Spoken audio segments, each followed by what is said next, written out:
За сайн байцгаана уу? Та бүхэндээ шинэ өглөөний мэндийг хүргэе. Та нартай хүргэж байгаа маш гайхалтай шинэ хичээл бол 1% өсөлт гэсэн маш хөөрхөн ийм хичээл байгаа. За тэгээд 1% өсөлт гэдэг нэрнээсээ ч гэсэн та бүхэнд сонсогдохдоо маш гоё юм дарамтгүй хөнгөн зөөлөн сонсогдож байгаа гэж бодож байна.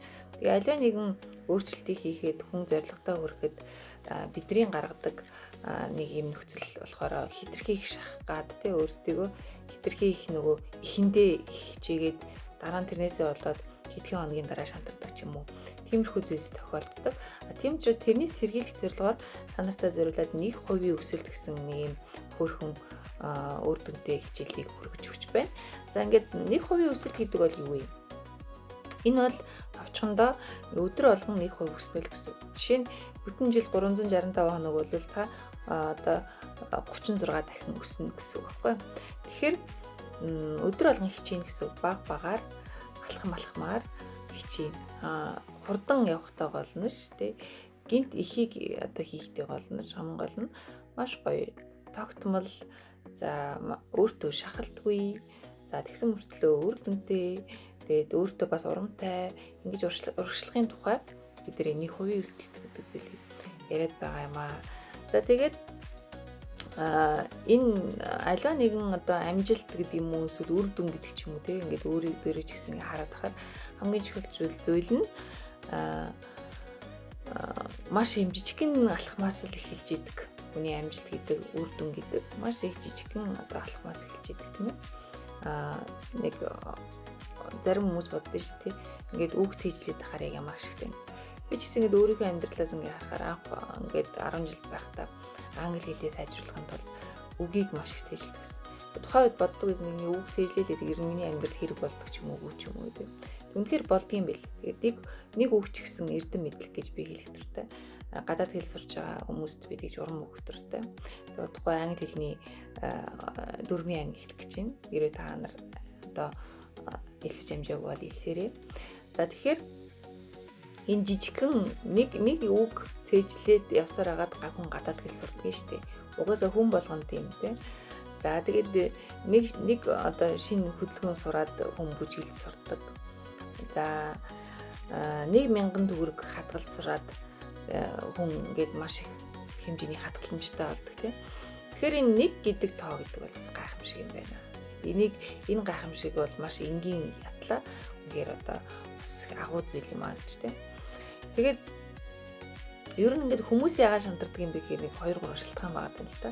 Шантрахад тэгэхээр хит ихийг нэг өдөрт хийгээд ялангуяа эхлэхдээ хит их зүйлийг өөртөө өгснөөр дараа нь за би ер нь яг ийм их ачаалтыг бол даахгүй байна гэж шантрахад үрдэг. Эсвэл одоо ингээд тэр эхэлж байгаа зүйлээ заавал ингээд бүрэн төгс хийх гээл тэрийг чадахгүй болохоор бас шантарч идэг тийм. Эсвэл урам зориггүй болчдөг учраас ингээд шантардаг тийм. Эсвэл үр дүн гарахгүй болохоор шантардаг гэдэг ч юм. Ингээд шантрах шалтгаанууд их байна.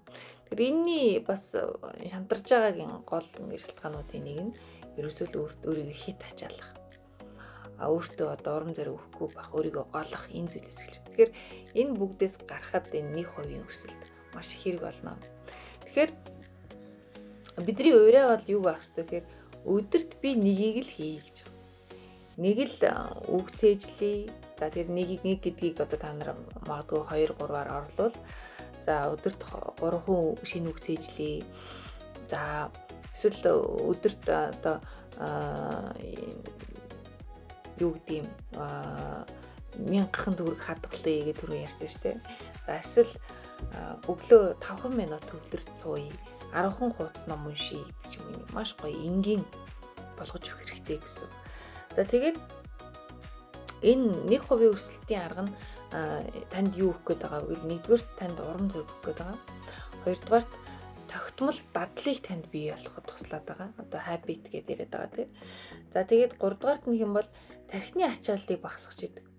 Бид нар нөгөө хитрхи том юм бодчихороо ингээ тарих ачаалчдаг.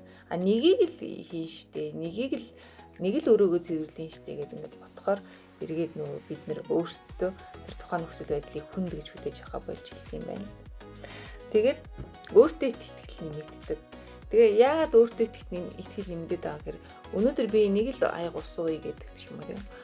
Нэг л хуудас ном уншия гэдэг ингээд тэрэндээ хүчээр хүн би чадчихлаа. 10 өдөрт нэг хуудас ном уншсараад 10 хуудас ном уншина шүү дээ тийм.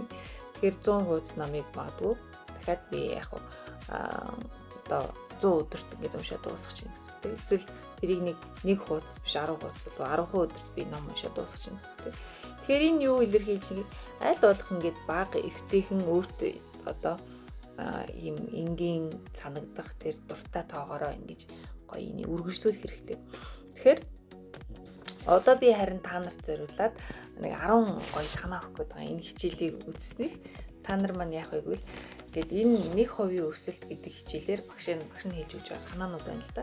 Та өнөөдрөөс хийж юу хийж чадах вэ гэвэл өглөө алган босоод нэг аяг ус уугаарай. Ганцхан аяг ус уугаарай тийм.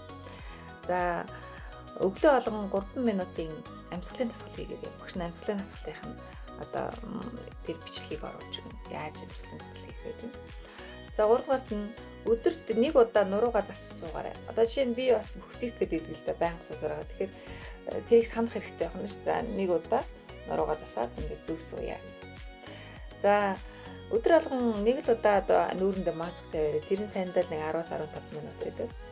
За 5 дугаарт нь өдөрт 1000 төгрөгийг хадгалаарай. Тэгээ 1000 төгрөг хадгалаад байсан чинь сард тэр 30,000 төгрөг болно. За тэрийг дараа нь тэр 1000 гэдэг тоогоо 5,000 болгочих юм бол сард юу болох вэ? 150,000 болно шүү дээ. Ингээд тэрийг өсөх замаар жилийн эцэтгэхэд сая 2 сая төгрөг хадгалаад тэрийг магадгүй аялалтаа зарцуулдаг ч юм уу тийм. Тэр ийм гоё юм зүйл байж болно. Энэ хадгаламж гэдэг дээр бас та нар гоё хэрэгжүүлээрэй. За өдөр алган гэдэг дээр. За тэгээд 5 минут төвлөрч суугаад төлөвлөгөө гаргаарай. Энэ хичээлийг үзчихэд 5 минут төвлөрөөд өнөөдрийнхөө одоо ажлуудыг төлөвлөөд тийм магадгүй 7 хоногоо төлөвлөөд 5 минутыг зарцуул. Тэгээд 7 дугаарт нэг л зүйл чин сэтгэлээсээ баярлаарай. Тийм өнөөдөр хинд баярламаар байна. Ганцхан хүнд тийм. Ингээд зүйл өөртөө байгаа нэг л зүйлтэй. Гэхдээ би чи бас ямар одоо сайхан сэтгэлтэй хүн бэ гэж юм тийм. Эсвэл миний нүд ямар гоё юм бэ гэж юм. Тэгээ миний арьс нэрээ юм тэр гоё болж байгаа юм байна. Өнөөдөр би маск дээр арьсаа хайрлая гэдэг ч юм уу. За тэгээд бас маш энгийн зүйл. Унтахаас өмнө 10 минут утсаа хоол байлгая. Бид нар ингээд унтах хүртлээ ингээл нэг юм оролдоод тийм. 10 минут би утсаа өөрөөсөө хоол байлгая гэсэн юм шийдвэрийг гаргаж болж юм тий. За эсвэл нь 5 минут алхах эсвэл сонголт хийх тийм. За тэгээд өөртөө эерэг нэг өгүүлбэр хийлээ. Ингээд маш энгийн энэ 10 зүйлийг л бид нар одоо ингээд 30 өдөр хэрэгжүүлэхэд та ингээд эрс өөр хүн болох гэдэг байхгүй. Тэгээ усаа аваа сурчин, амьсгалын дасгалаа хийчин тогтмол. За тэгээд зөв сууж байна, арьсаа арчилж байна, мөнгөө хадгалж байна, төвлөрөөд сурчхаж байна тийм. Тэгээд талархаад сурчхаж байна. Ингээд гар утснаас тодорхой хэмжээгээр өөрийгөө бас хол байлгаж сурах байна тийм. Тэгээд алхаж гүйж хөдөлгөөн хийж байна. За тэгээд өөртөө нэг өгүүлбэр хийж ингэж өөрийгөө урамшуулж байна гэж. Тэр ингээд ер нь альва нэгэн зүйл маш энгийнээс эхэлдэг гэдгийг та бүхэнд хэлэх гээд байна. За ингээд өнөөдрийн хичээл ингээд маш их ойлгомжтой тавчхан юм байдлаар өндөрлөж байна. Та нартай би чеклистээ тусад гаргаж өгье. Өдөр алган гар утасныхаа нүүрэн хэсэгт байлгаж агаад чеклээд би эдгээрээс алийг нь хийвээ. Тэгээд дараа нь багштайгаа үр дүнгээ хуваалцаа.